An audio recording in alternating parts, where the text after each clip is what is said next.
মহিলা, জায়া, রমণী যে নামেই ডাকি না কেন তাতে কি নারীর পূর্ণাঙ্গ মর্যাদা প্রকাশ পায়? ইতিহাসের স্বর্ণের অক্ষরে যাদের নাম লেখা আছে তাতে নারীর সংখ্যা কতটুকু? নারীর ক্ষমতায়ন কথাটি কেন আলাদাভাবে এত বলতে হয়?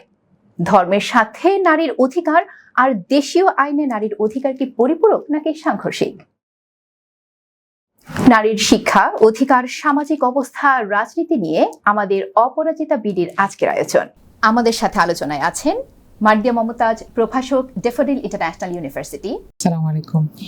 এবং সেই সাথে আছেন ডক্টর সাজেদা হুমায়রা, একাডেমিক ও গবেষক। আসসালামু আলাইকুম রাহমাতুল্লাহ। এছাড়াও অনলাইনে মালয়েশিয়া থেকে যুক্ত আছেন ডক্টর ফাতেমা রুহানি, লেখক ও গবেষক। আপনাদেরকে স্বাগত জানাচ্ছি আমাদের আজকের অপরাজিতা বিডির প্রোগ্রামে। আজকে প্রথম প্রশ্ন করছি ডক্টর সাজেদা হুমায়রাকে। আপনার কাছে আমার প্রথম প্রশ্ন, নারীকে ইসলামের দৃষ্টিতে নারীর অবস্থান কি? ধন্যবাদ। নারী এই শব্দটা শুনলে আসলে মাথায় অনেক কিছু ঘুরপাক করে। নারী শব্দটার সাথে জড়িয়ে আছে অনেক প্রশ্ন, আবার অনেক সমস্যা, অনেক সম্ভাবনা। নারী একজন মা, একজন স্ত্রী এবং একজন দায়িত্বশীল কর্মকর্তা। আসলে আমরা যদি এভাবে বলি যে নারী শুধুমাত্র একটা সত্তাই না, বরং নারী হচ্ছে এমন একটি চালিকা শক্তি যাকে ছাড়া পুরো পৃথিবী স্তব্ধ, যাকে ছাড়া পুরো পৃথিবী স্থবির। তবু আমরা দেখি যে নারীর মূল্যায়ন হচ্ছে না কোনোভাবেই। এই যে একবিংশ শতাব্দীর এই ঝলমলে পৃথিবীতে দাঁড়িয়েও আজও আমরা দেখতে পাচ্ছি নারী অনেক ক্ষেত্রেই উপেক্ষিত, নারীর ভূমিকা প্রশ্নবিদ্ধ। একটা সমাজ গঠনে, সমাজের উন্নয়নে নারীকে সম্পৃক্তকরণের মূল হাতিয়ার হচ্ছে নারীর যথাযথ মর্যাদা দেয়া। কারণ নারীকে ছাড়া সমাজ ব্যবস্থা সম্পূর্ণ অচল। আমরা জানি যে নারী এবং পুরুষ মিলেই একটা সমাজ গঠিত হয়। পুরুষ মানবতার এক অংশের প্রতিনিধিত্ব করেন এবং নারী আরেক অংশের প্রতিনিধিত্ব করেন। সো নারীকে ছাড়া মানব সমাজ কল্পনাই করা যায় না।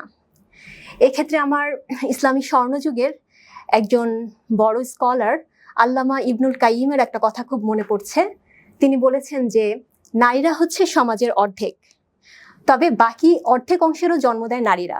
নারীরাই যেন পুরো সমাজ। আমরা দেখি যে মহান সৃষ্টিকর্তা আল্লাহ রহমত এবং নিয়ামত দেওয়ার ক্ষেত্রে নারী এবং পুরুষের মধ্যে কোনো পার্থক্য করেননি, এবং তিনি যখন বিধান দিয়েছেন সেক্ষেত্রেও কিন্তু তিনি নারী এবং পুরুষের মধ্যে অধিকার এবং মর্যাদায় কোনো পার্থক্য করেননি। তবে আমরা দেখি যে আল্লাহ নারী এবং পুরুষের দায়িত্ব কর্তব্যে কিছুটা ভিন্নতা করে দিয়েছেন। সেখানে আমরা ভিন্নতা দেখতে পাই, কারণ আমরা জানি, আমরা দেখেছি যে সৃষ্টিগতভাবেই নারী এবং পুরুষ আলাদা বৈশিষ্ট্যের অধিকারী। সো এই ভিন্নতাটা কল্যাণকর। এই ভিন্নতাটা আমরা বলতে পারি মহান আল্লাহর নারী ও পুরুষের প্রতি একটা অনুগ্রহ স্বরূপ। ওয়েস্টার্ন কালচারের প্রভাবে বা ইসলাম সম্পর্কে না জানার কারণে বা অজ্ঞতার কারণে আমরা দেখি যে সমাজে, বিশেষ করে বাংলাদেশের সমাজে, নারীদের অধিকার বাস্তবায়িত হচ্ছে না। নারীর যেই মর্যাদা বা যেই অধিকার, এবং অনেক ক্ষেত্রে আমরা দেখি যে এটা স্বীকারই করা হচ্ছে না। আমরা যদি একটু পেছনের দিকে যাই, ইসলাম পূর্ব যুগে, সে সময় নারীদের অবস্থা কেমন ছিল? আমরা জানি সে সময় নারীদের কোনো অধিকার ছিল না, কোনো মর্যাদা ছিল না। নারীরা ছিল লাঞ্ছিত, নির্যাতিত, চরম অবহেলিত এবং অধিকার হারা। এরপর ইসলামের যখন আবির্ভাব হয়, তখন আমরা দেখি যে ইসলাম নারীদের ব্যাপারে একটা যুগান্তকারী সিদ্ধান্ত দেয়। নারীদেরকে মানুষ হিসেবে শ্রেষ্ঠত্বের মর্যাদা দেয়। কোরআনের বিভিন্ন জায়গায় আল্লাহ নারীদের বিষয়ে কথা বলেছেন। নারীর অধিকার, দায়িত্ব, কর্তব্য, নারীর মর্যাদা, সমস্যা, সমাধান। এই প্রসঙ্গে আমি কোরআনের একটা আয়াত উল্লেখ করতে চাই, সূরা আন-নিসার 124 নম্বর আয়াত। এই আয়াতে আল্লাহ বলেছেন, নারী বা পুরুষ সে যদি মুমিন অবস্থায় আমলে সালেহ করে, অর্থাৎ সৎ কাজ করে, তাহলে সে জান্নাতে প্রবেশ করবে এবং এক্ষেত্রে বিন্দুমাত্র অবিচার করা হবে না। এই আয়াতের মাধ্যমে কিন্তু আমরা বুঝতে পারছি যে কোরআন কিভাবে নারীকে রেখেছে, কোন দৃষ্টিতে। মহান আল্লাহ প্রতিদান দানের ক্ষেত্রেও কোনরূপ পার্থক্য করেননি নারী এবং পুরুষের মধ্যে। এখানেই বোঝা যাচ্ছে নারীর মর্যাদা কোরআনের দৃষ্টিতে কেমন। অনেক ধন্যবাদ ডক্টর সাজেদা হুমায়রা। আপনি নারী ও পুরুষের ইসলামে তাদের অধিকার সম্পর্কে বললেন। এর পরে আমরা চলে আসব ডক্টর ফাতেমা রুহানির কাছে। ফাতিমা রুহানির কাছে আমার প্রথম প্রশ্ন করার আগে কিছু কথা বলবো। ভারতীয় একটা মিথ আছে এরকম, নারীরা যদি পড়াশোনা করে তাহলে সংসারে অমঙ্গল হয়। এটা থেকে যদি আমরা শুরু করি তাহলে কি আমরা বলতে পারি যে নারীদের শিক্ষার বর্তমানে প্রয়োজনীয়তাটা কি, অথবা এভাবে কি আমরা বলতে পারি যে নারীর উচ্চ শিক্ষার কি আসলেই প্রয়োজন আছে, যদি আপনি বলেন। বিসমিল্লাহির রহমানির রহিম। আসসালামু আলাইকুম। আসলে সৃষ্টির শুরু থেকে আজ পর্যন্ত যেমন পুরুষ পৃথিবীতে কর্তৃত্ব করেছে, পৃথিবীকে বসতি উপযোগী করেছে, তার সাথে সাথে কিন্তু নারীও পৃথিবীকে সুশোভিত, ফললিত করতে নারীও পুরুষের পাশে ছিল। আর সময়ের যত অতীতে আমরা যাব, আমরা কিন্তু দেখি যে বিভিন্ন সময় সঠিক জ্ঞানের অভাবে মানুষ বিভিন্ন ধরনের কুসংস্কার এবং ধারণা দিয়ে আক্রান্ত ছিল বা ঢেকে ছিল। যখনই সঠিক জ্ঞান এসেছে তখনই কিন্তু এই ভুল ভ্রান্তিগুলো ঠিক আলো এসে যেরকম অন্ধকারকে তাড়িয়ে দেয় সেরকম করে সরে গেছে। নারীর ব্যাপারে সবসময় মানুষ চিন্তা করেছে যে সে কেমন সৃষ্টি, তাকে তাকে তাকে দিয়ে কি করণীয়, তাকে কতখানি করতে দেওয়া হবে, কতখানি করতে দেওয়া হবে না। কারণ সৃষ্টিগতভাবেই আল্লাহ তাআলা নারীকে দুর্বল করেছেন। তো সমাজের অতীত সময়গুলোর দিকে আমরা তাকালে আমরা দেখতে পাবো যে নারীকে নিয়ে অনেক ধরনের চিন্তা হয়েছে, গবেষণা হয়েছে, কথা হয়েছে, সমাজে অনেক প্রচলন হয়েছে। কিন্তু যখনই সঠিক জ্ঞান এসেছে, নারী সম্পর্কে, নারী নিজেকে চিনতে পেরেছে, সমাজ চিনতে পেরেছে, নারীর ভূমিকা, নারীর অবস্থান, নারীর যোগ্যতা, এই বিষয়গুলো যখন সামনে এসেছে, তখন কিন্তু পুরনো অনেক কিছুই দূরীভূত হয়েছে। আমরা প্রাচীন ভারত কেন, আমরা বিশ্বের বিভিন্ন জায়গায় যখনই সেখানে জ্ঞানের অভাব ছিল বা সঠিক বিষয়টির অভাব ছিল, তখনই আমরা দেখেছি যে সেখানে নারীকে নিয়ে অনেক ধরনের ভুল ভ্রান্তি ছড়ানো ছিল। ইভেন শুধুমাত্র নারী অমঙ্গলের নারী মানে অমঙ্গলের একটা ব্যাপার, এটা তো অনেক পরের কথা। নারীকে জীবন্ত পুড়িয়ে ফেলারও ইনস্ট্যান্স সমাজে আছে। কাজে এগুলো হচ্ছে যে বুঝতে না পারা, সঠিককে জানতে না পারা। যখন আমরা সঠিক জ্ঞান আসে তখন কিন্তু আমাদেরকে বুঝতে হবে যে নারীর পরিচয় কি। নারীর পরিচয় হচ্ছে নারী পুরুষ উভয়কেই আল্লাহ রাব্বুল আলামিন দুনিয়াতে পাঠিয়েছেন দুনিয়াকে আবাদ করার জন্য। দুনিয়াকে আবাদ করার জন্য, দুনিয়াকে মানুষের উপযোগী রাখার জন্য, দুনিয়াকে তমুদ্দুনকে বিকশিত করার জন্য। আর তমুদ্দুনের বিকাশের প্রয়োজনই নারী এবং পুরুষ সবসময় পাশাপাশি হেঁটেছে। আর এই পাশাপাশি হাঁটতে হাঁটতেই কিন্তু সভ্যতাকে বিকাশ করেছে, সভ্যতার প্রসার হয়েছে। কাজে আমাদেরকে নারীকে নিয়ে যখন আমরা কথা বলবো, নারীকে নিয়ে যখন আমরা ভাববো, তখন আমাদের ধারণাকে সঠিক খাতে প্রবাহিত থাকতে হবে। না হলে কিন্তু আমাদের বিভিন্ন ধরনের ভুল ভ্রান্তি এবং ধারণাগুলো আমাদেরকে গ্রাস করে নেবে। ধন্যবাদ ডক্টর ফাতিমা রুহানি। আমাদের দেশে আরো বেশি মিথ প্রচলিত আছে যে নারী বেশি শিক্ষিত হলে ঘর ভেঙে যায়, অথবা এরকম কিছু কথা আছে যে আমরা দেখি স্কুল কলেজে ভালো রেজাল্ট করছে নারীরা। ডক্টর রুহানি, আপনার কাছে আমার এবারের প্রশ্ন, আমরা বলে থাকি বাচ্চা কাচ্চা বা ঘর সামলাতে নারীদের এত পড়াশোনা করতে হয় না, তাহলে একজন নারী কেন উচ্চশিক্ষিত হবেন? আসলে এই জায়গাটাতে আমার মনে হয় যে আমরা এখনো সমাজের সব দিক থেকে আমরা নারীকে একটা সুন্দর পরিবেশ দিতে ব্যর্থ হয়েছি। কারণ আপনার শেষ কথাটা দিয়ে আমি উত্তরটা শুরু করি যে মেয়েরা যখন বাবা মার প্রোটেকশনে বা বাবা মার আগলের ভেতর থাকে, তখন তারা তার যোগ্যতা এবং দক্ষতার প্রকাশ করতে পারছে, পরিচয় দিতে পারছে। কিন্তু যখন সে তার বাস্তব জীবনে প্রবেশ করে বা সে যখন মূল সমাজে প্রবেশ করে তার কর্মদক্ষতা প্রকাশ করার জন্য, তখন সে যেভাবে তার শিক্ষা জীবনে সে নিজেকে প্রকাশ করতে পেরেছিল সেটা সেভাবে পারে না। এটার কারণ কি তাহলে? নারীর দক্ষতার অভাব, যোগ্যতার অভাব। কারণ সে কিন্তু তার যোগ্যতা এবং দক্ষতাকে তার শিক্ষা জীবনে সে দেখিয়েছে এবং সেখানে সে সমানভাবে কম্পিট করেছে। কিন্তু কর্মজীবনে যখন আমরা নারীকে পিছিয়ে যেতে দেখি, এটাকে আমি নারীর দিকে আঙ্গুল তুলবো না, এটা আমি সমাজের দিকে আঙ্গুল তুলবো। কারণ হচ্ছে সমাজ হয়তো যেভাবে তার বাবা মা তাকে তার যোগ্যতা এবং দক্ষতার পরিচর্যা করেছে, আমরা সমাজ হয়তো তাকে সেই পরিচর্যাটিকে, সেই সুন্দর পরিবেশটিকে আমরা দিতে পারিনি।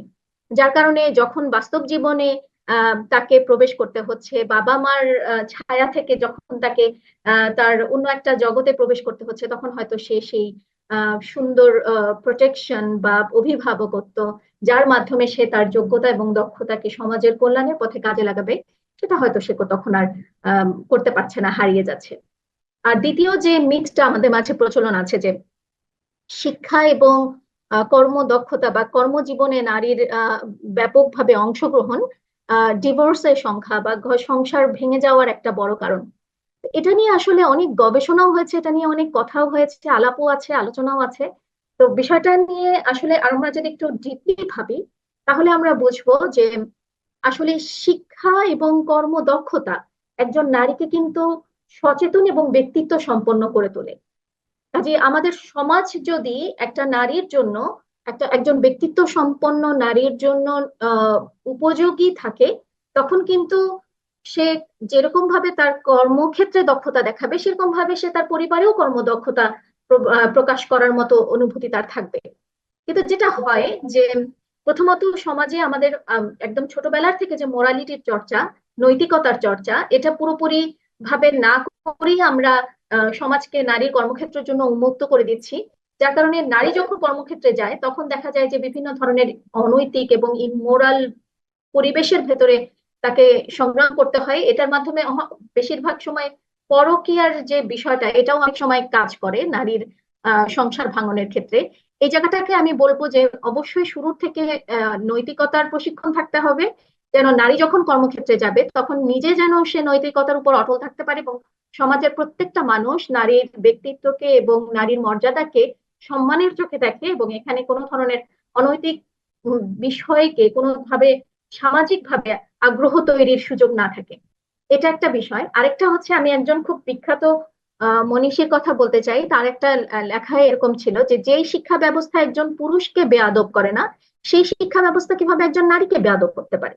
কাজে যেই উচ্চ শিক্ষা একজন পুরুষকে সমাজকে আরো সামনের দিকে এগিয়ে নেওয়ার পেছনে ভূমিকা রাখে, অবশ্যই সেই শিক্ষা ব্যবস্থা একজন নারীকেও সমাজকে সামনে এগিয়ে নেওয়ার ক্ষেত্রে ভূমিকা রাখবে। একই শিক্ষা ব্যবস্থা থেকে শিক্ষিত হয়ে এই নারী এবং পুরুষ তো কখনো মুখোমুখি হতে পারে না।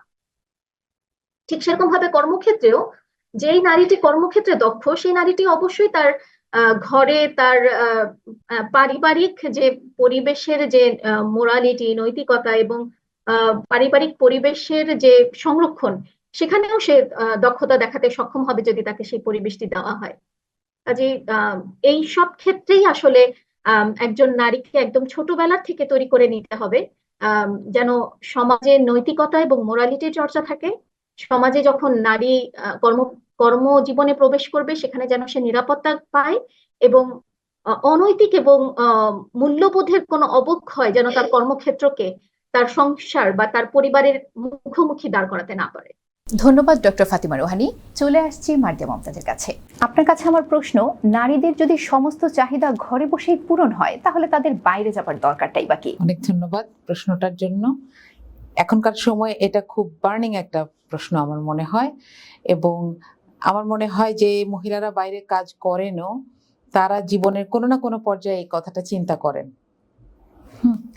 আমি যদি এটাকে একটু বেসিক থেকে দেখি, একজন নারী একজন মানুষও বটে, তাই তো? তো সেই জায়গা থেকে যদি চিন্তা করি, তাহলে শুধু কি এটা একটা পোষা প্রাণী যে তার কিছু চাহিদা থাকবে, সেই চাহিদাগুলো ঘরে পূরণ হয়ে যাবে, সে একটা জায়গায় থাকবে? বিষয়টা তো আসলে সেটা না।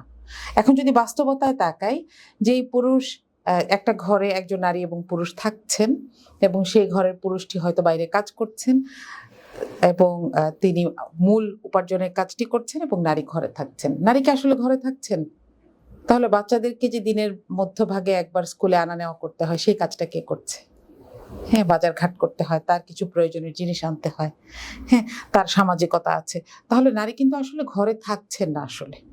হ্যাঁ, এখন যদি বলি যে ফরমালি চাকরি ক্ষেত্রে যাওয়া, এটা নিয়ে যদি কথা বলি, প্রত্যেকটা মানুষ হিসেবে তার কাছে তার মেধা, যোগ্যতা, তার শিক্ষার একটা দায় আছে। এটা যদি সে পূরণ করতে চায়, তাহলে হয়তো সে এক জায়গায়, সে ঘরে থেকেও একটা বিজনেস করতে পারে, সে হয়তো কোনো জায়গায় স্বেচ্ছাশ্রম দিতে পারে, যেটা সে বাইরে কাজ করছে কিন্তু পয়সা নিচ্ছে না, অথবা এমনও হতে পারে সে পয়সার বিনিময়ে এক জায়গায় কাজ করছে। আবার এমনও হতে পারে সে পছন্দ করলো যে আমার প্রয়োজনটা এখন এরকম, হয়তো আমার একটা অসুস্থ বাচ্চা আছে, হয়তো আমার একটা এমন ছোট বাচ্চা আছে যেটার আর কোনো সাপোর্ট আমার চারপাশে নাই, আমি এখন বাসায় থাকবো।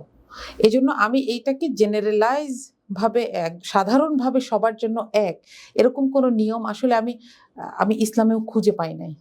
এবং আমরা যদি দেখি উম্মুল মুমিনিন যারা আল্লাহ রাসূল সাল্লাল্লাহু আলাইহি সাল্লামের সহধর্মিণী ছিলেন, তাদের সবার ক্যারিয়ার কিন্তু একরকম ছিল না। হ্যাঁ, আমরা যদি দেখি তার সবচাইতে কাছের নারী যারা ছিলেন, খাদিজা রাদিয়াল্লাহু আনহার কথা যদি চিন্তা করি, এবং আয়েশা রাদিয়াল্লাহু আনহার কথা চিন্তা করি, এবং হযরত ফাতিমার কথা চিন্তা করি যিনি তার মেয়ে ছিলেন, তাদের তিনজনের জীবনে কিন্তু তিন রকম। তাদের ক্যারিয়ার যদি বলি তাহলে এটা তিন রকম।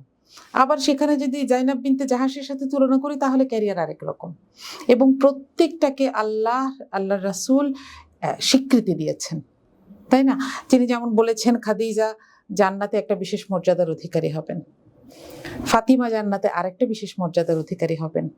তিনি মারা যাওয়ার সময় বলছিলেন যে তার স্ত্রীদের মধ্যে যার হাত সবচেয়ে লম্বা তিনি তার সাথে আগে মিট করবেন, তার মানে আগে মারা যাবেন।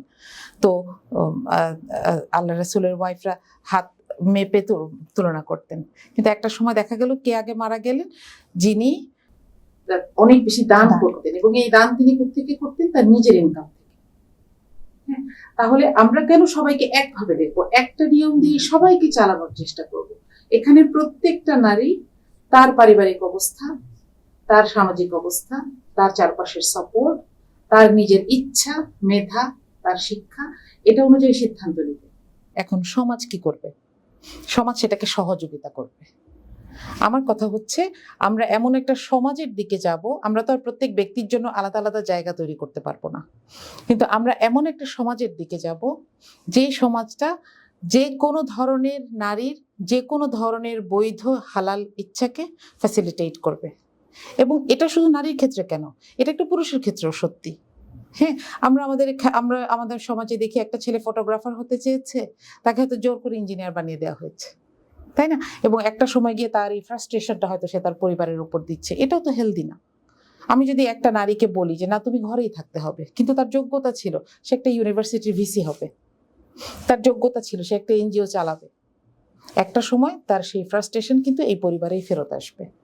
সুতরাং আমরা যদি একটু লং টার্ম চিন্তা করি আর একটু ওপর থেকে দেখি, আমার মনে হয় আমরা একটা সমাজের দিকে যদি ফোকাস করি যে আমার সমাজ সব ধরনের মানুষের সব ধরনের ব্যাপারকে, বৈধ ব্যাপারকে ফ্যাসিলিটেট করবে, ব্যক্তিত্ব গঠনগুলো ওই রকম হবে, তখন আমি বলতে পারবো যে এটা এমন একটা সমাজ যেখানে প্রত্যেকে তার ইচ্ছা মতো কাজ করতে পারছে এবং আমি তাকে সাপোর্ট প্রোভাইড করতে পারছি। আমার মনে হয় আমাদের ওদিকে বেশি ফোকাস করা উচিত। এখানে তাহলে আরেকটা প্রশ্ন চলে আসে। প্রশ্নটা এরকম যে একজন নারী যার হয়তো অর্থনৈতিকভাবে তার স্বাবলম্বী হবার দরকার নেই, হ্যাঁ সেটা হতে পারে, কিন্তু তিনি চাচ্ছেন, একজন পুরুষ তার প্রয়োজনটা পূরণ করে দিচ্ছেন, সেই ক্ষেত্রে সেই নারী যদি সেই জবের প্রতি অনেক বেশি ফোকাস করে, তখন দেখা যাচ্ছে যে আরেকজনের যে জবের প্রয়োজনটা সেটা হয়তো বা পূরণ হচ্ছে না।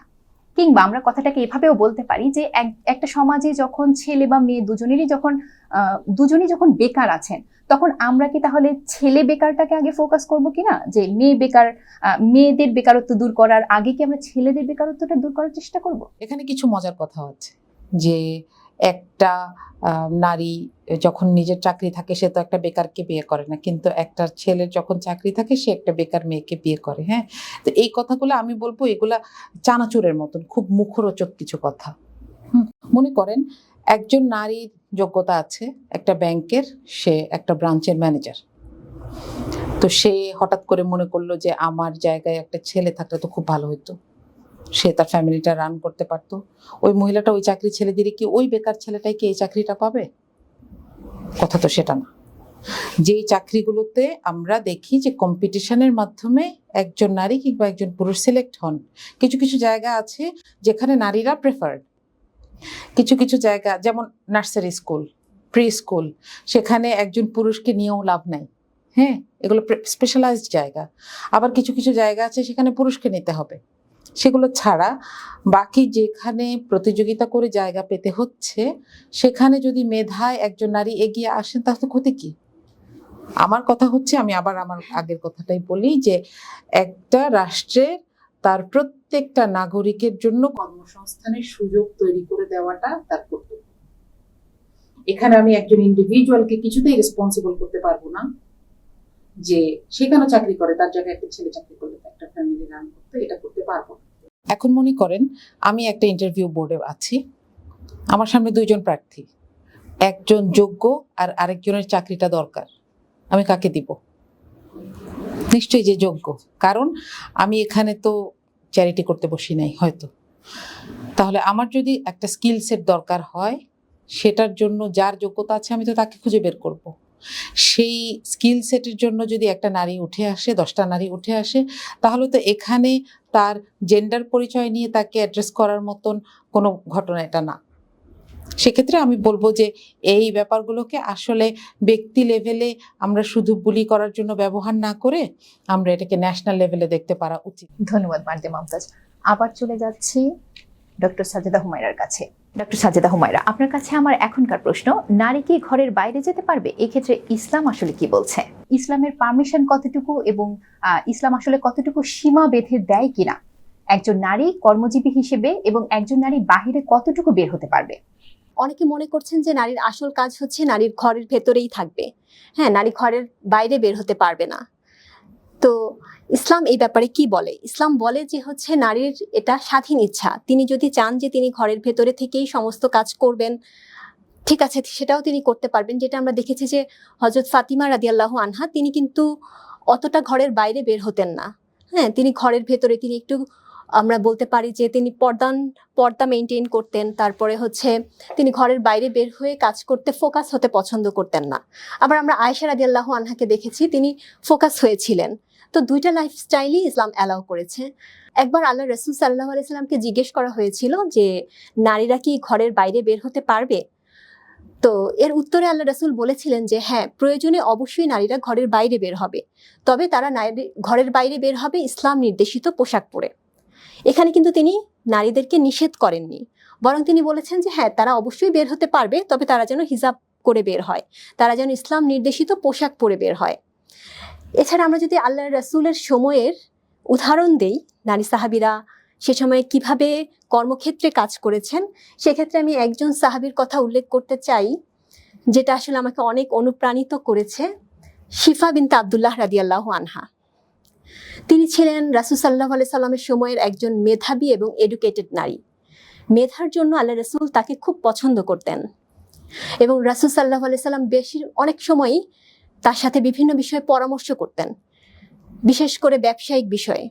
তিনি ব্যবসায়িক নলেজ তার খুব ভালো ছিল শিফা রাদিয়াল্লাহু আনহার। খলিফা উমর রাদিয়াল্লাহু আনহুর সময়কালে তাকে মদিনার সবচেয়ে বড় মার্কেট কন্ট্রোলারের দায়িত্ব দেওয়া হয়।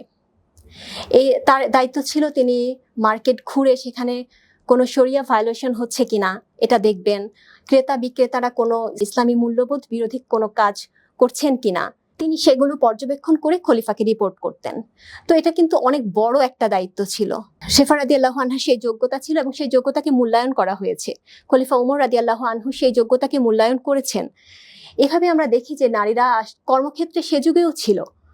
হ্যাঁ, এমনকি আমরা কোরআনেও এমন কোনো নির্দেশনা পাই না যেখানে নারীদেরকে ঘরের বাইরে বের হতে নিষেধ করা হয়েছে।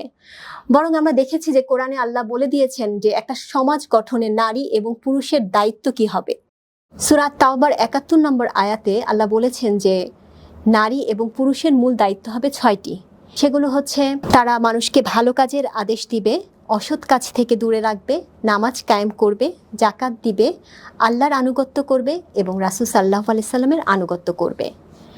অর্থাৎ এসব কথার মাধ্যমেই আমরা বুঝতে পারছি যে মহান আল্লাহ নারীদের সব ভালো কাজে অংশগ্রহণকে স্বীকৃতি দিচ্ছেন। অনেক অনেক ধন্যবাদ ডক্টর সাজেদা হুমায়রা।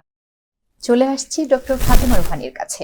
যেভাবে বলছিলেন ইসলামে আসলে নারীর মর্যাদা দেওয়া হয়েছে, এভাবে করেই নারী চাইলেই যে কোনো জায়গায় বের হতে পারছেন বা তার ইচ্ছে অনুযায়ী তিনি চাকরি, শিক্ষা, যে কোনো কিছু করতে পারছেন।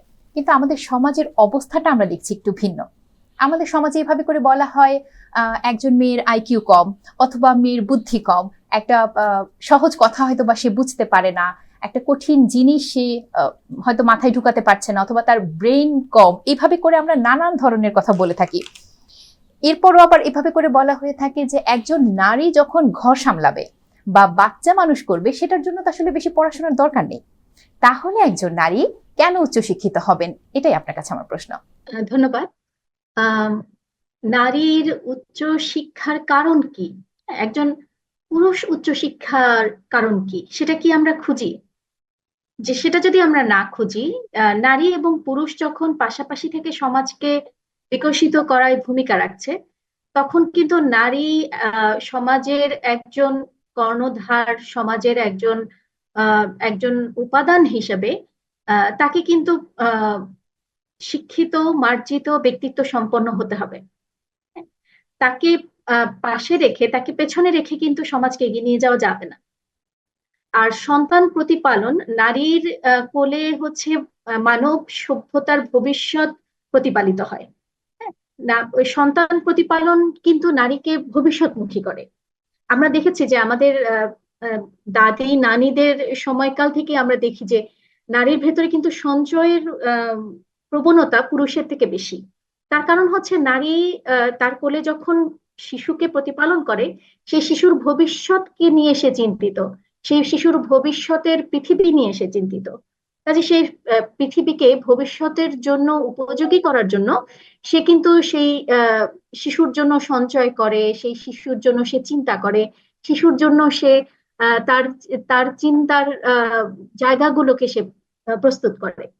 তো এজন্য যখন আমি একজন নারীকে সমাজের কন্ট্রিবিউশনে নিয়ে আসব, তখন কিন্তু আমি সেই সাথে সাথে মানব সভ্যতার ভবিষ্যৎকেও আমি সঙ্গে নিয়ে চলছি।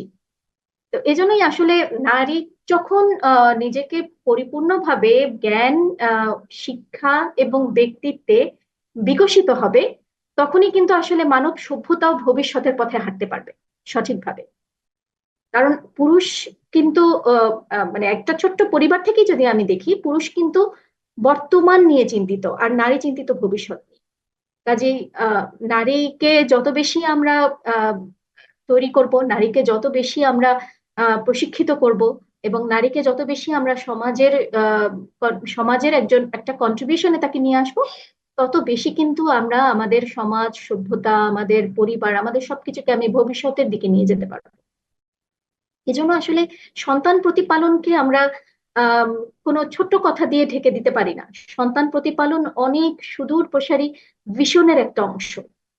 আর যুগ যুগ ধরে যখন সন্তান প্রতিপালন করছেন নারী, নারীর কোলে যখন সন্তান বড় হচ্ছে, তখন অবশ্যই সেই নারীকে যখন আমি সমাজ সংস্কার, সমাজকে চলমান রাখার যে কারিগর, তাদের পাশে নিয়ে আসতে পারবো, তখন আসলে সন্তানের জন্য উপযোগী একটা পৃথিবী আমরা তৈরি করতে পারবো। ধন্যবাদ ডক্টর রুহানি। এখানে আরেকটা সম্পূরক প্রশ্ন করতে চাচ্ছি।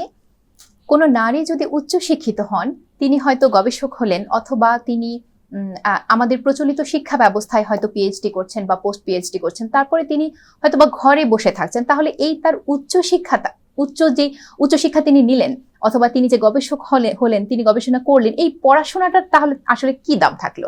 সেই ক্ষেত্রে কি সমাজ আবার সেই আগের কথায় চলে যাবে না, যে ঘর সংসার করতে আসলেই কি এত পড়াশোনার দরকার আছে? যখন আমরা উচ্চ শিক্ষা বলতে যেটা আমরা এখন সমাজে প্রচলিতভাবে বুঝি, গ্রাজুয়েশন বা পোস্ট গ্রাজুয়েশন বা পিএইচডি, এই জায়গায় যখন একটা নারী যান, তখন কিন্তু তিনি তার সামনে যে অপরচুনিটি গুলো আসে সেটাকে তিনি গ্র্যাব করেন। তিনি মাস্টার্স এর পরে হয়তো তিনি পিএইচডির সুযোগ পান, তিনি পিএইচডি করেন।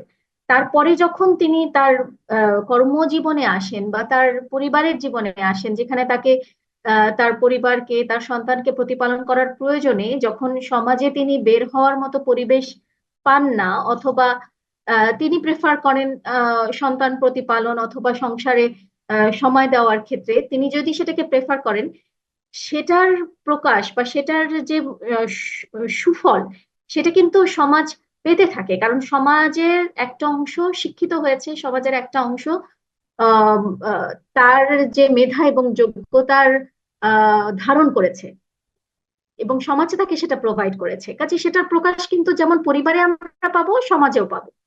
কাজে যদি আমরা তাকে তার তার যোগ্যতার বিকাশের জন্য একটা কর্মজীবন দিতে পারি, একটা কর্ম পরিবেশ দিতে পারি, সেটা দ্বারা সমাজ আরো বেশি বিকশিত হবে, সমাজ আরো বেশি বেনিফিটেড হবে। কিন্তু কোনো কিছুই কিন্তু একটা ফুলকে যখন যত্ন করা হয়, তখন কিন্তু সে সুবাস ছড়াতেই থাকে।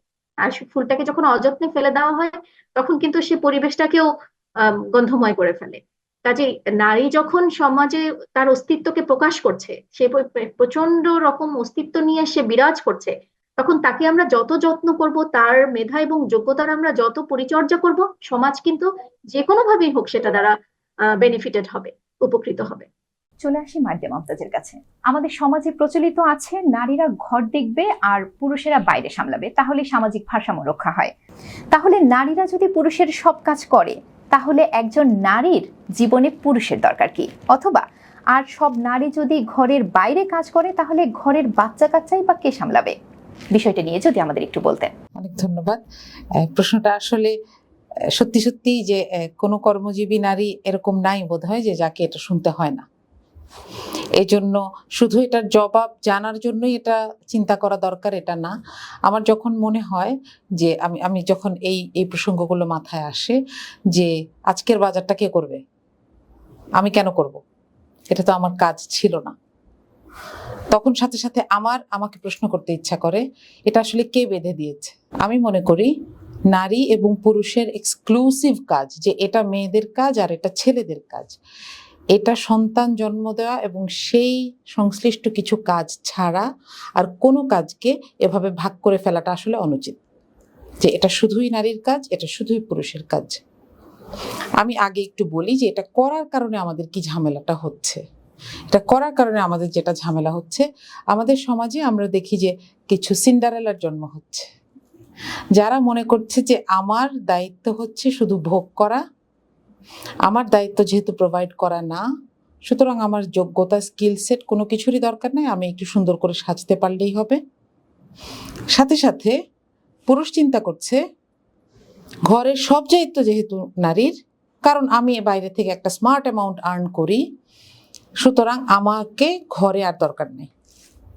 যার কারণে আমাদের বাচ্চাদের প্যারেন্টিং এর ক্ষেত্রে আমাদের মায়েরা আবার কিন্তু ঝামেলায় পড়ছেন, কারণ বাবারা মনে করছেন যে ও তো সারাদিন বাসায় ছিল, ওই তো দেখবে ওদেরকে। হ্যাঁ, কিন্তু একই সাথে একটা সন্তানের তার বাবাকেও দরকার হয়, তার মাকেও দরকার হয়, নইলে আল্লাহ সবাইকে হয়তো ঈসা আলাইহিস সালামের মতো সিঙ্গেল প্যারেন্টদের হাতে দিয়ে দিতেন। যেহেতু আমরা দেখছি যে প্রত্যেকটা বাচ্চার জন্মের পেছনে একটা ফ্যামিলি এক্সপেক্ট করে ইসলাম, যেই ফ্যামিলিটা তৈরি হবে খুব মজবুত, খুব ক্লিন অ্যান্ড ক্লিয়ার একটা ডিডের মাধ্যমে, সেটা হচ্ছে বিয়ে। তার মানে কি, এই বাবা মা একজন আরেকজনের সাথে এমন একটা চুক্তিতে আবদ্ধ যে তারা যতদিন একসাথে থাকবেন ততদিন কি কি শর্ত মেনে চলবেন, কি ভাবে এই সম্পর্কটা শুরু করবেন, এবং এই বাচ্চাটার উপরেও এই সংসারটার উপরে দুইজনেরই সমান হক আছে।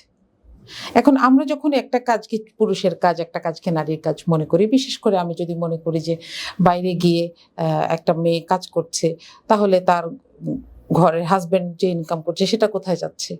হ্যাঁ, এটাকে আসলে ইন্ডিভিজুয়াল লেভেলে চিন্তা করাটা অনুচিত। হ্যাঁ, এটাকে কোনোদিন আপনি পুরুষের কাজ বলতে পারবেন না। একটা নারী তার মেধা এবং যোগ্যতা দিয়ে যদি কোনো একটা বাইরের কাজ, একটা কর্মক্ষেত্রে যায়, অথবা এমনও হতে পারে যে ঘরে বসে কাজ করছে, তাই না? এখনকার সময়ে আমার মনে হয় যে বাংলাদেশের যেই অনলাইনের যে বুম হয়েছে, সেই সময়টাতে অনেক মেয়ে ঘরেই কাজ করছে।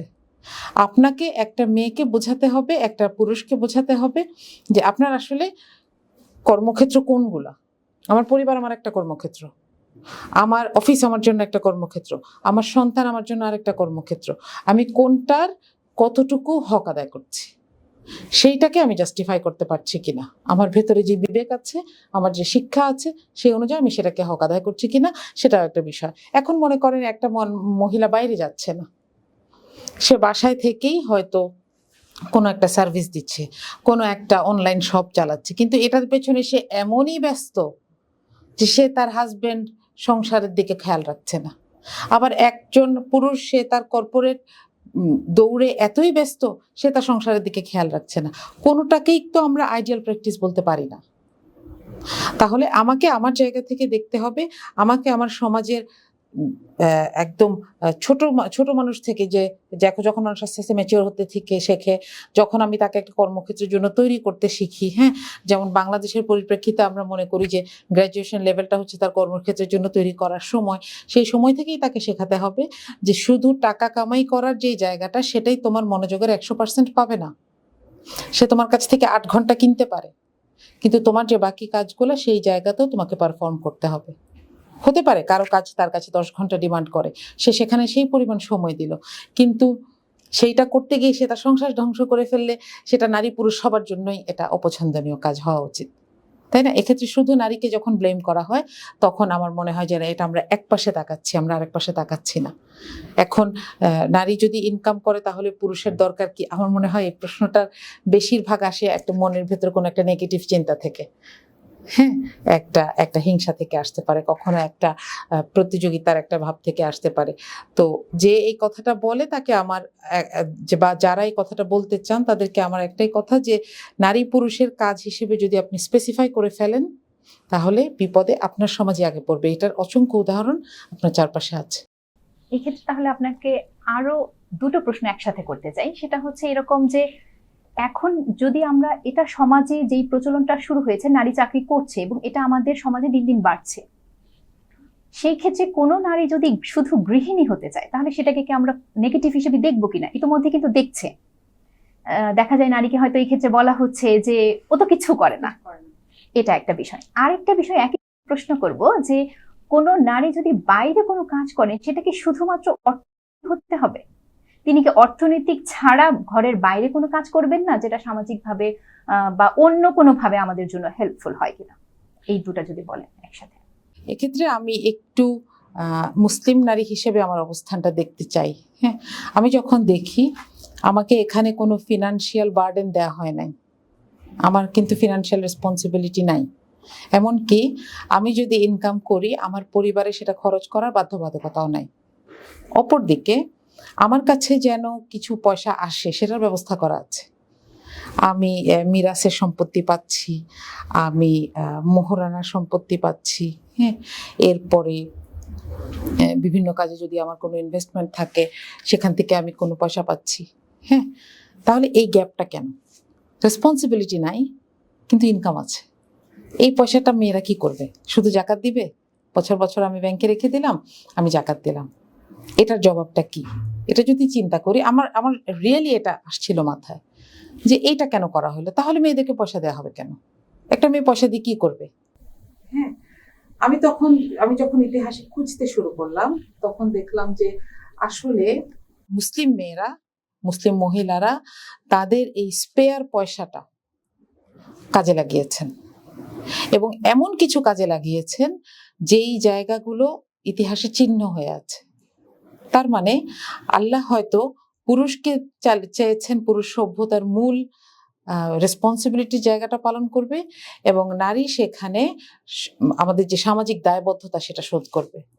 আপনি খেয়াল করেন যে আমরা যদি নাহারে জুবাইদার কথা চিন্তা করি, হ্যাঁ, খলিফা হারুনুর রশিদের স্ত্রী, তিনি কি করেছিলেন?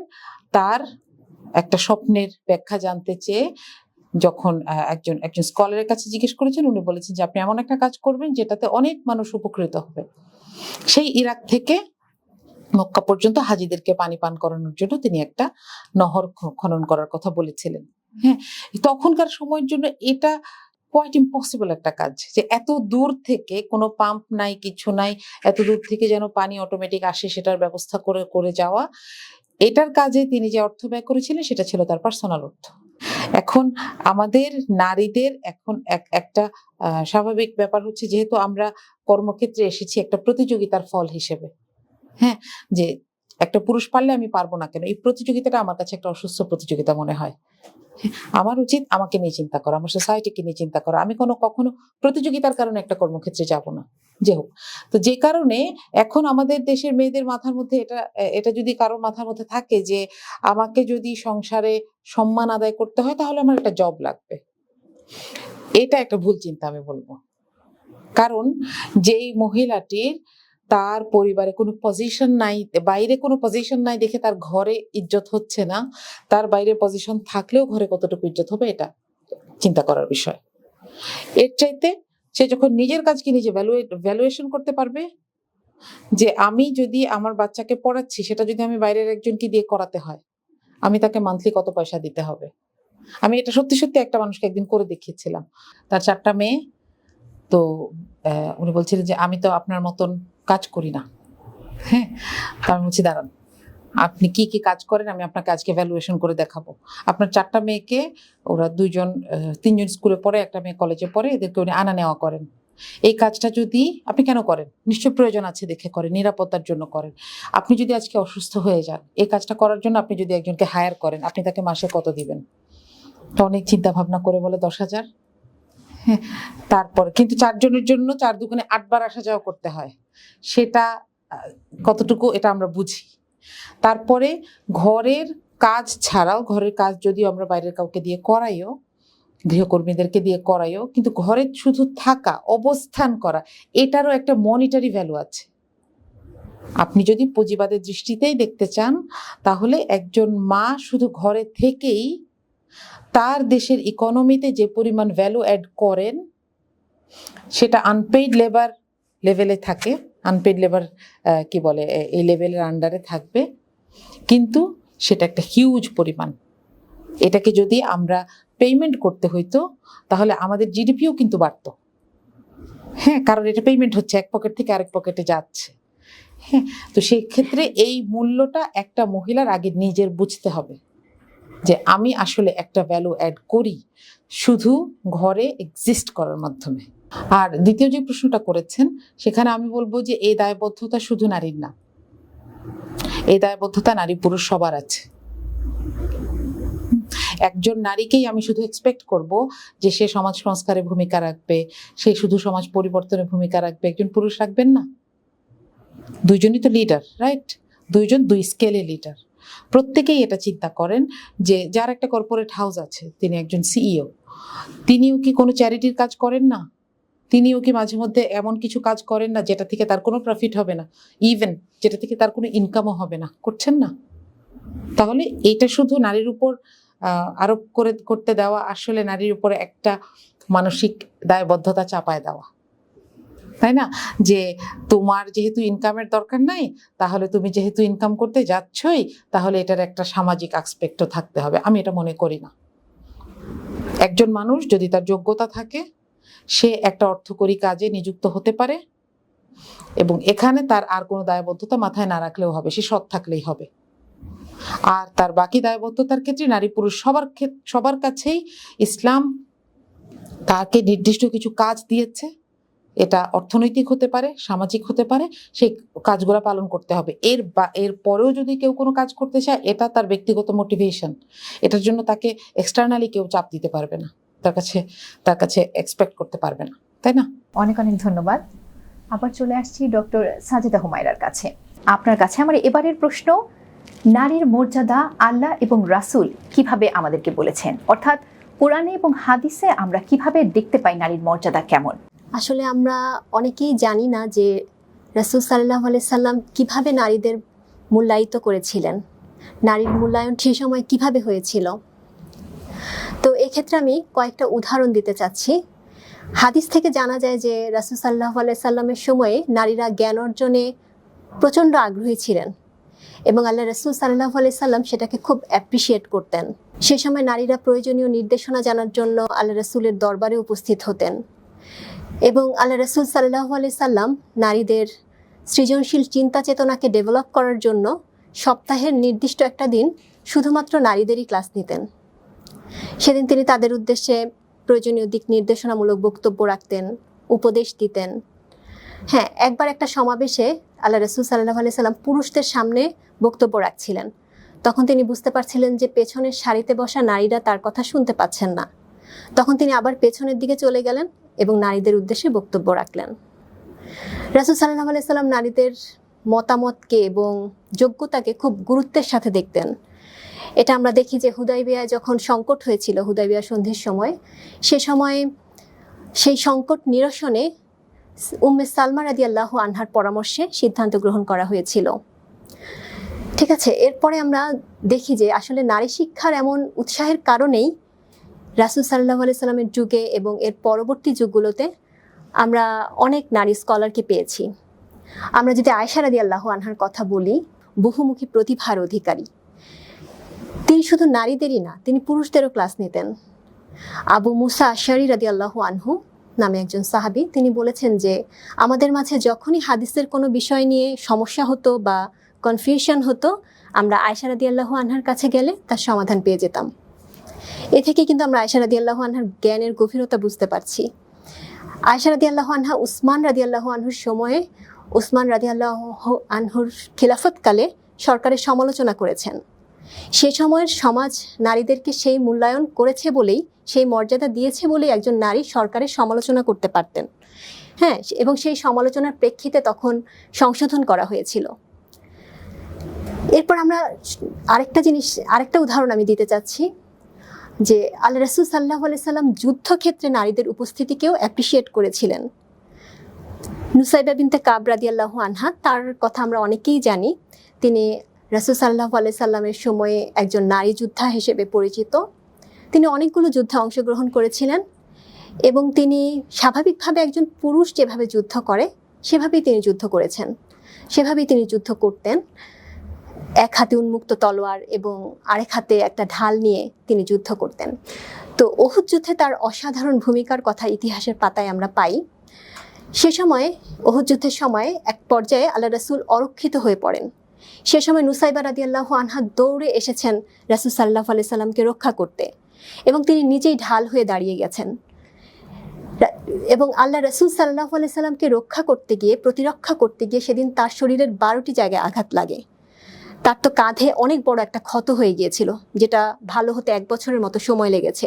এবং যুদ্ধ শেষে তাকে পাওয়া যায় আহত অবস্থায়, অজ্ঞান অবস্থায়। রাসূল সাল্লাল্লাহু আলাইহি সাল্লাম উহুদ যুদ্ধে নুসাইবার ভূমিকার উচ্ছ্বসিত প্রশংসা করেছেন। তিনি এভাবে মন্তব্য করেছেন যে উহুদের দিন আমি ডানে তাকিয়েছি, দেখি নুসাইবা, আমি বামে তাকিয়েছি, দেখি নুসাইবা, চারিদিকে শুধু যেন আমি নুসাইবাকেই দেখেছি। সেদিন সে এমনভাবে যুদ্ধ করেছে, সেদিন সে অনেক পুরুষ যোদ্ধাদের চেয়েও ভালো যুদ্ধ করেছে। রাসূল সাল্লাল্লাহু আলাইহি সাল্লাম এতটাই খুশি হয়েছিলেন তার পারফরমেন্সে, এবং তিনি শুধু তার প্রশংসাই করেননি, তিনি তার জন্য দোয়াও করেছেন যে হে আল্লাহ, তুমি নুসাইবা এবং তার পরিবারকে জান্নাতে আমার সঙ্গী করে দিও। এই ঘটনার মাধ্যমে কিন্তু আমরা বুঝতে পারছি যে আল্লাহ রাসূল সাল্লাল্লাহু আলাইহি সাল্লাম নারীদেরকে কিভাবে মর্যাদা দিয়েছেন।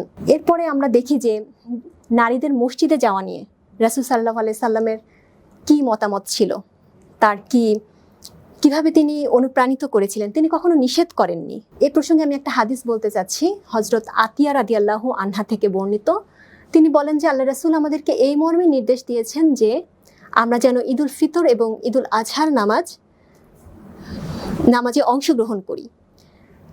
তো তখন আতিয়া রাদিয়াল্লাহু আনহা রাসূল সাল্লাল্লাহু আলাইহি সাল্লামকে বললেন যে আমাদের তো অনেক বোনেরই ওড়না নাই, তারা কিভাবে যাবে? তখন রাসূল সাল্লাল্লাহু আলাইহি সাল্লাম বললেন যে ঠিক আছে, তাহলে যার ওড়না নাই তাকে আরেক বোন ওড়না ধার দিবেন। এভাবে আল্লাহ রাসূল এতটাই জোর তাগিদ দিয়েছেন এবং এক্ষেত্রে তিনি কোনো এক্সকিউজ গ্রহণ করেননি। কারণ জুমার নামাজ এবং ঈদের নামাজ, এই 2 নামাজেই খুতবা দেওয়া হয়, সেখানে মুসলমানদের সমসাময়িক বিষয় নিয়ে আলোচনা করা হয়। রাসূল সাল্লাল্লাহু আলাইহি সাল্লাম চেয়েছেন যে নারীরাও সেই জ্ঞানগুলো অর্জন করুক এবং নারীরাও সমাজ সংস্কারে এগিয়ে আসুক। তো রাসূল সাল্লাল্লাহু আলাইহি সাল্লাম এভাবেই নারীদেরকে মূল্যায়ন করেছেন। তো আমি আরেকটা ঘটনা বলতে চাচ্ছি যে মসজিদে নববীতে আল্লাহ রাসূলের সময়ে একজন কৃষ্ণাঙ্গ নারী ক্লিনার হিসেবে ছিলেন। তো সেই নারী যখন মারা যান, তার মৃত্যুর পর আল্লাহ রাসূল তার কবরের কাছে গিয়ে সালাতে জানাজা আদায় করেছেন। এই ছিল রাসূল সাল্লাল্লাহু আলাইহি সাল্লামের নারীদের প্রতি মূল্যায়ন। নারীদেরকে তিনি এভাবে মর্যাদা দিয়েছেন।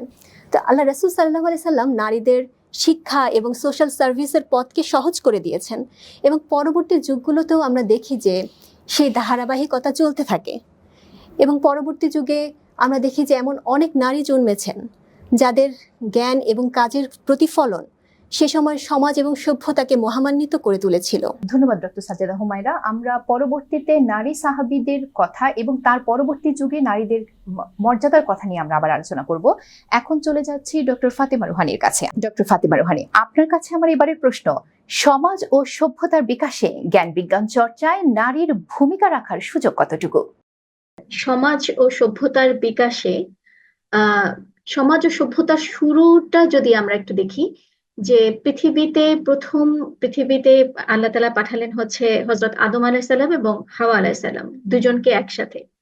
দুজন কিন্তু একসাথেই সমাজ এবং সভ্যতার যে সূচনার যে সময়গুলো, সেগুলো একসাথে ওনারা পাড়ি দিয়েছেন।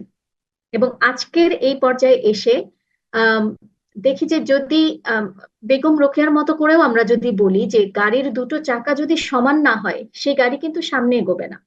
আর আহ, নারী এবং পুরুষ উভয়ে মিলেই হচ্ছে সমাজ সমাজ এবং সভ্যতার যে চালিকা শক্তি। সেখানে নারীর চাকাকে যদি আমি ছোট করে রাখি আর পুরুষের চাকাকে যদি বড় করে আহ তাকে আমি বেশি ফোকাসে রাখি, তাহলে কিন্তু সমাজ এবং সভ্যতা সামনে এগোবে না। সেটা সৃষ্টির শুরু থেকে আজ পর্যন্ত আমরা কোরআনের পাতায় পাতায় আমরা দেখেছি যে বিভিন্ন নবী রাসূলদের যে ঘটনাগুলো যখন কোরআনে এসেছে তার প্যারালাল কিন্তু সেই সময়কার নারীদের কথাও এসেছে।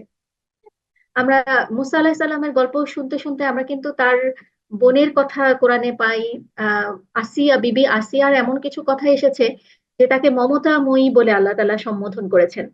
যে ফেরাউনের যে রুদ্ধতা, যে রুক্ষতা, তার মাঝে কিন্তু আহ সমাজকে সভ্যতার প্রয়োজনে আসিয়ার আলাইহিস সালামের মতো একজন মমতাময়ীর প্রয়োজন ছিল সেই জায়গায়।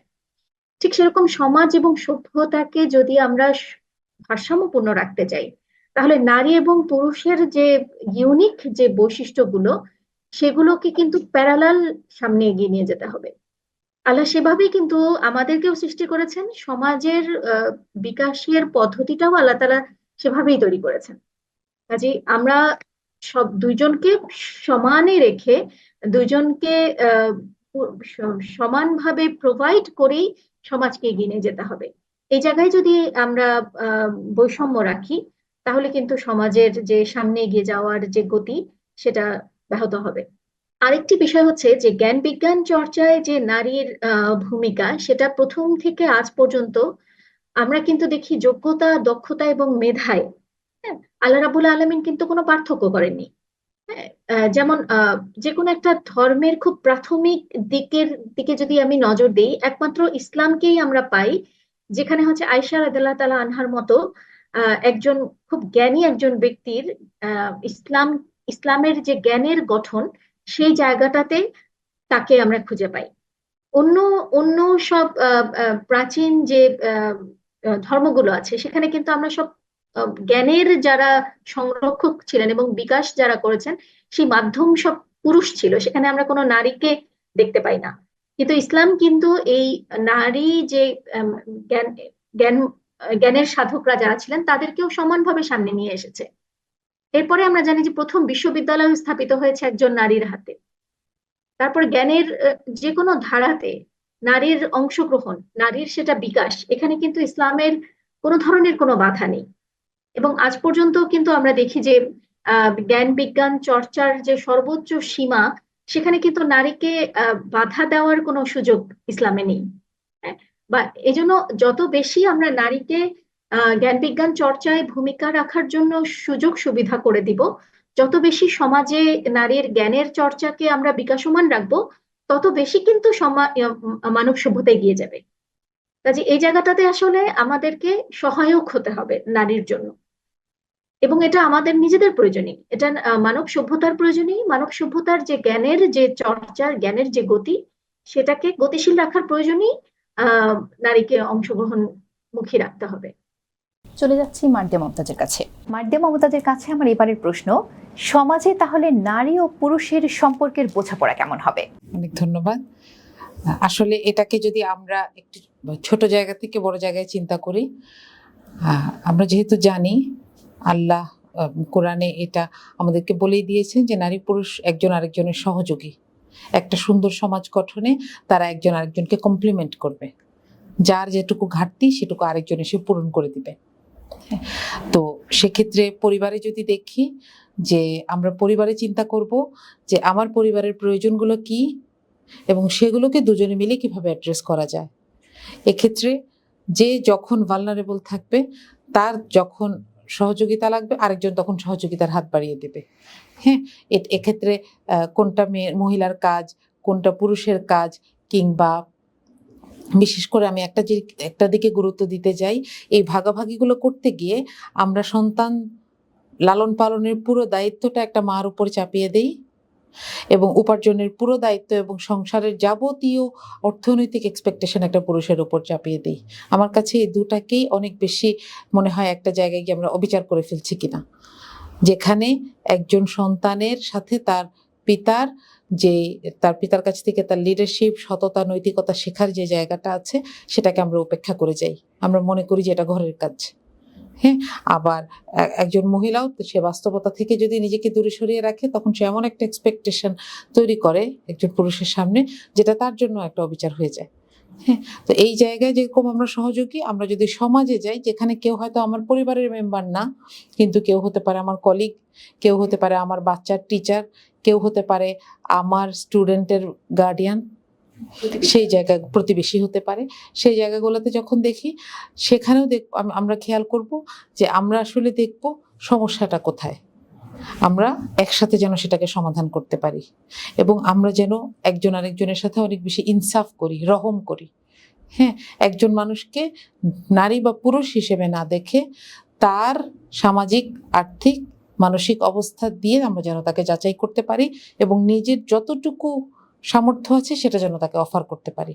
একজন মানুষ হিসেবে আমি মনে করি আমার সমাজের প্রতি আমার এই দায়িত্বটা আছে। এখন এখানে আমি নারী হতে পারি, আমি পুরুষ হতে পারি, আমার সামর্থ্যের হেরফের হতে পারে, কিন্তু আমার নিয়তটা থাকবে এটা যে আমি একটা ইনসাফপূর্ণ সমাজ প্রতিষ্ঠায় একটা গুরুত্বপূর্ণ ভূমিকা পালন করব এবং এখানে একটা প্রতিযোগীর সম্পর্ক যেন না তৈরি হয়, সেটার জন্য আমাদেরকে চেষ্টা করতে হবে। আমরা অনেক সময় আমাদের বাচ্চাদেরকে শিখাই যে তুমি না ছেলে, তুমি মেয়েদের মতন কানবা না, আবার তুমি না মেয়ে, তুমি এটা হইতে চাইও না। মেয়েদের লজ্জাশীলতার প্রশ্নটা জি, মেয়েদেরকে আমরা এত বেশি লজ্জা শিখাই যে একটা সময় গিয়ে সে তার প্রয়োজনটাও বলতে পারে না। আবার এত বেশি তাদেরকে, একটা ছেলেকে এত বেশি শিখাই বা এত বেশি দিয়ে ফেলি বা এত বেশি বলে ফেলি, একটা সময় গিয়ে সে এরা একজন আরেকজনের প্রতিযোগী হয়ে যায় যে আমি তো বেশি, তুমি কম, তুমি ছোট, অথবা এটা গিয়ে পরিবারে গিয়ে সে এটার বহিঃপ্রকাশ ঘটায় যে আমি পরিবারের জন্য বেশি করি।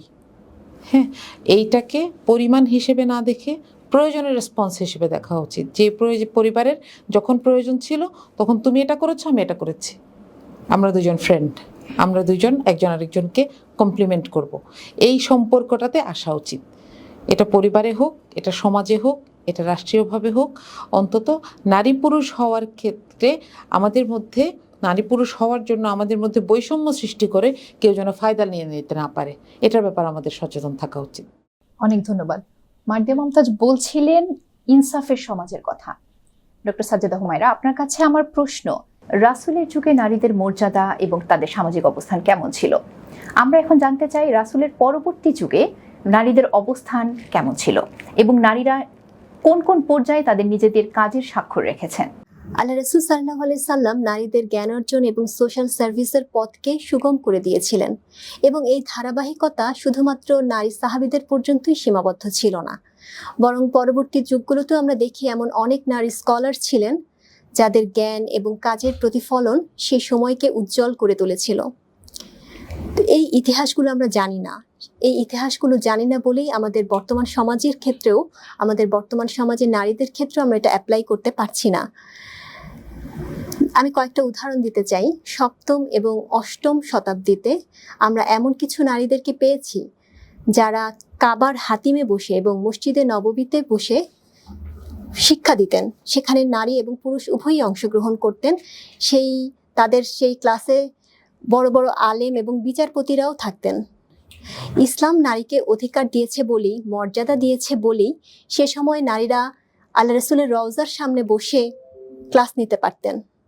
একটা নারীর যদি মর্যাদা না থাকতো, একটা নারীকে যদি মূল্যায়ন করা না হতো, তাহলে কিন্তু নারী এই কাজটা করতে পারতেন না। মামলুক শাসন আমলে দামেস্কে নারীদের দ্বারা 5টা বিশ্ববিদ্যালয় এবং 12টা মাদ্রাসা প্রতিষ্ঠিত হয়েছিল এবং সবচেয়ে অবাক ব্যাপার হচ্ছে এই প্রতিষ্ঠানগুলো ফুল ম্যানেজমেন্টের দায়িত্বেও ছিলেন নারীরা, অর্থাৎ এই প্রতিষ্ঠানগুলো নারীদের দ্বারা পরিচালিত হতো। এভাবে আমরা দেখি যে নারীদের কাজকে মূল্যায়ন করা হয়েছিল, নারীদের যোগ্যতাকে মূল্যায়ন করা হয়েছিল।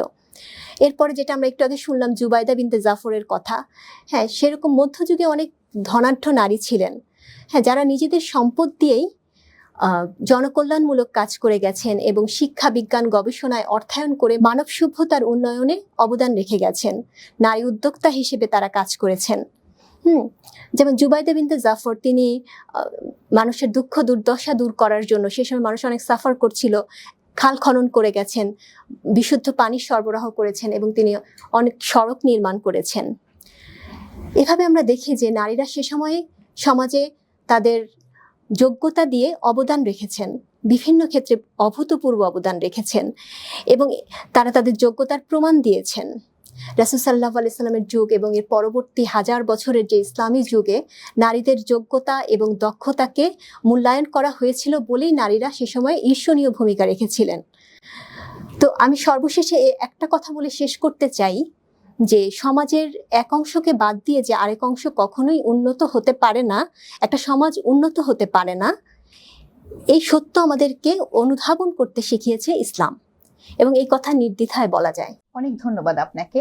আপনার কথা মাধ্যমে জানতে পারলাম আমরা রাসূলের সময়ে এবং তার পরবর্তী সময়ে আমরা নারীদের মর্যাদার কথা জানতে পারলাম। সেই সময় নারীরা তাদের কাজের মাধ্যমে, তাদের শিক্ষার মাধ্যমে, তাদের যোগ্যতার মাধ্যমে কত দূর দূর পর্যন্ত গিয়েছিলেন।